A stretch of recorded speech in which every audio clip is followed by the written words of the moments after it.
A night in a grave. It's going to be fun, my friends said, enticing me to go fishing in the morning. But it turned out to be no fun at all, and I remember that scary and strange night for a long time. I had never been to that place where my friends had brought me in their old Niva. We settled in an old fisherman's hut on the bank of a river. Since we arrived late, it was already dark, and what I could see was a small meadow which after 300 meters sharply passed into the black thicket of fallen trees. We took a snack with some rudimentary provisions. We went to bed, since we planned to go fishing in the early morning. I don't fall asleep very well in strange places, in spite of the weariness. Sleep vanished like a hand.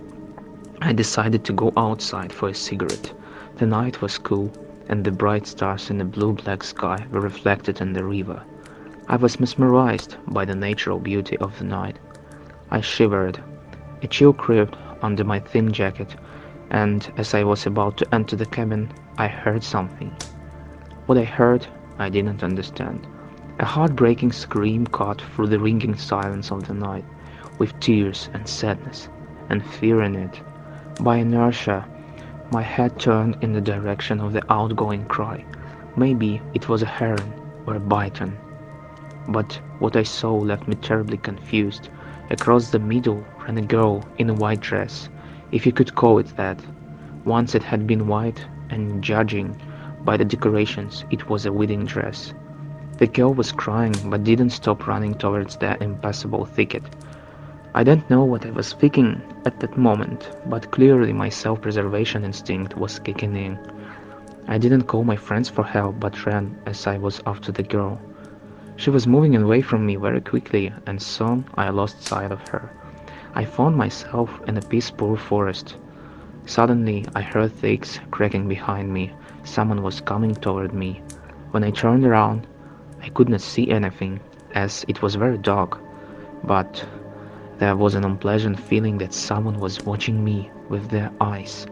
Someone touched my neck with an icy hand, and I, in my panic-stricken fear, ran wherever I could see. On my way I came across some blocks of stones and wood. I tripped over a root of a tree and fell into a damp pit. It was only when I was in that I realized where I was. I was in a washed-out grave with an old wooden cross hanging over me. So that's what came my way. It was gravestones and crosses. My stalker didn't think to lag behind me. Sniffing and footsteps came from above. I had the feeling that this one could not see me, but was sniffing around noisily to locate me. I was in a terrible position, and didn't know what to do best. Sitting in a wet grave, and sure enough someone's coffin of bones was underneath me. This proximity didn't make me optimistic, but climbing out of grave was not a safe thing to do either. Who was waiting for me on top? I couldn't understand either. It could be a man or a beast. After weighing the pros and cons, I decided to stay in the grave and wait until morning. During daylight hours, the devil was not so scary. The early hole finally convinced me of my decision.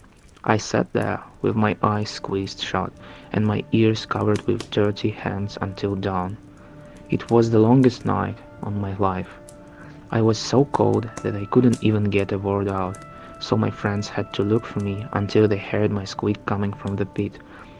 I trudged them off and begged them to leave the place as quickly as possible. Along the edge of the grave, except for my footprints, I found nothing. My friends were fishing and laughing at me, and I couldn't figure out what had happened to me, and there that girl had gone. So guys, if you like this story, subscribe to my channel, and I'll come back later for some new interesting stories.